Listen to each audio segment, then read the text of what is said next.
Hello, I'm here today to talk to you about design thinking. In our class, we use design thinking as a way to help process through our ideas as well as have a workflow from beginning and end to our projects.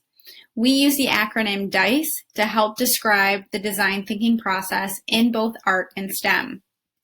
When you are using DICE, you are discovering the problem, you are coming up with ideas, so you're ideating what kinds of solutions you can have to that problem. You're creating based on what you had ideas about, and then you're evaluating it at the end to see, did you solve the problem? In the discovery phase of the design thinking process, it's important to understand what problem it is that you are going to solve.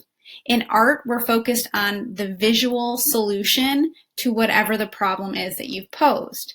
In STEM, it's going to be more dealing with the engineering or bigger question that you're trying to answer through the things that you create. In answering those questions, it's important that you think about what kinds of things come to mind when you are posed with the problem that you're being asked to solve. So there will be key questions for each design challenge that you have to answer. You're also going to want to identify the criteria or the things that you have to do versus the constraints, the things that you can't do.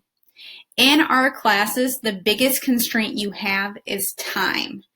Time is not something that we can just magically come up with, and we're very limited on time. So using your time wisely and understanding that is a constraint is going to be really important. Here's an example of students discovering what it is that they're going to be working on.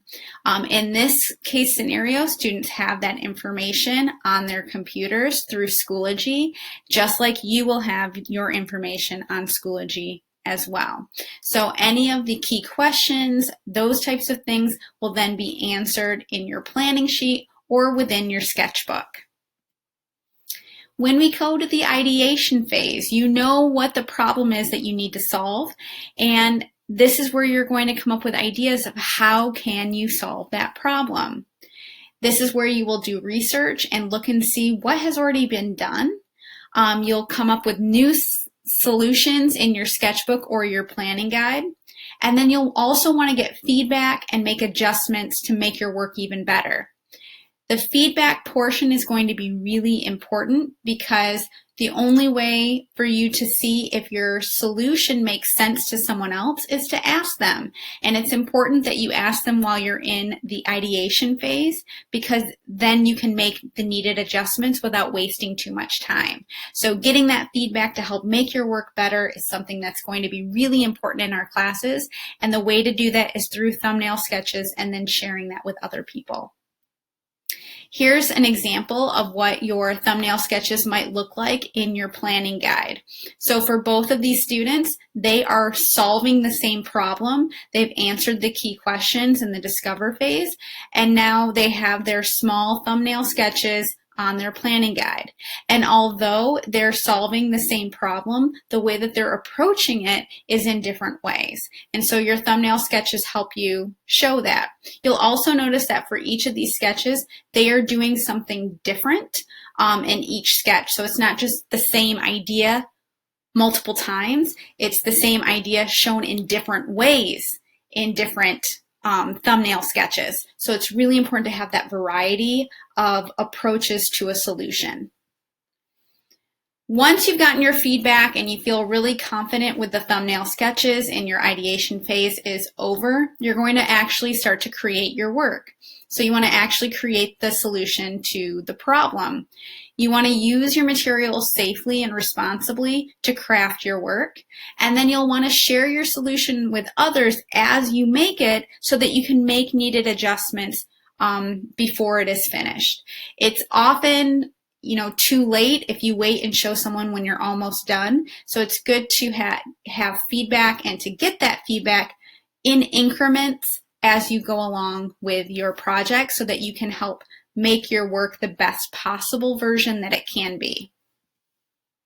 Here are examples of students creating work, and you can see they're using a variety of materials. We have someone painting, another person using digital art, other people using 3D materials, and another person who's doing drawing. All of these visual solutions were solving the same problem, but as you can see, their solutions and approaches are very different from one another, and how they came up with what they were going to create was in the ideation phase, and then in this phase, they're actually making that final work. The last part of the design thinking process is the evaluation part, so evaluate. You are going to check and see, did you solve that problem? Did you solve what it is that you were trying to solve? Check the rubric. In our class, we'll be using standards-based rubrics, and so it's really important that you look to the rubric and make sure that you are addressing all of the issues that you needed to address within your work. And it's also a good time to think, okay, I'm done now, but if I were to do it again, what could I do differently? And that's where we look at our self-evaluation tool. Self-assessment is a really important function that will work in this class.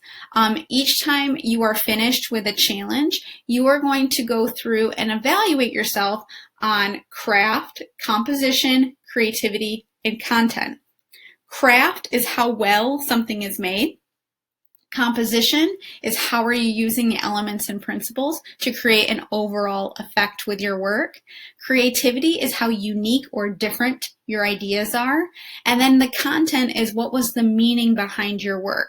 And I'm going to best understand the content by your artist statement. So make sure when you are done and you're uploading your work to Artsonia that you really describe in your artist statement what it is you were trying to get out of the work.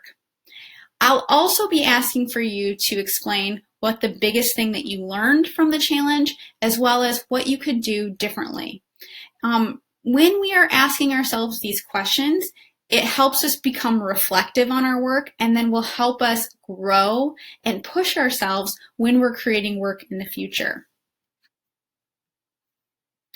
Why that is important is because there's going to be opportunities also for you to push yourselves and maybe potentially win some recognition. So here are some images from last year's Scholastic Art Awards. One evaluation tool that you can use besides a rubric or a self-assessment is by putting your work into competition. It takes a lot of guts to put yourself into competition because you're taking a little bit of a risk, but it's a super fun thing to do, and it's awesome when you do get recognized for your work. These are all examples of pieces that received recognition last year at the Scholastic Awards, and these are all things that students created when they were in art class using the design thinking process for your work. So it's really important when you are using the design thinking process that you understand that this process helps you grow as well as get feedback to make your work better. So this process is something that we're going to be using throughout the year, both in art and STEM. And as you can see, it's cyclical, meaning that it goes in a circle. And that's because really the design thinking process never ends. There's always something that you can learn and discover anew, even within the same theme or challenge. And to go into that, if you happen to finish something early in class before the due date, the expectation would be that you would start the process all over again, trying either a new media or something from your sketches, your thumbnail sketches that you'd like to do differently. The two things that I really want to make sure that you understand in this class is, regardless of whatever it is that you make, really follow your art wherever it takes you, because your art can take you in really interesting places. You never know, if you win a national gold medal at Scholastic, it might even take you to New York City. And to share your art with the world. We will be posting all of our artwork onto Artsonia, and so that is an opportunity for you to share your work with others and to get that feedback as well. I am really excited about this semester. I'm excited about using design thinking, not just in art, but also in STEM. And I want to remind you that you can be the artist every single day. if you apply those principles to your work, I know that you will be able to create your best pieces. So I'm really excited this year to see what you make, to see how you apply design thinking to your work, and how you grow as an artist from the beginning of the semester until the end.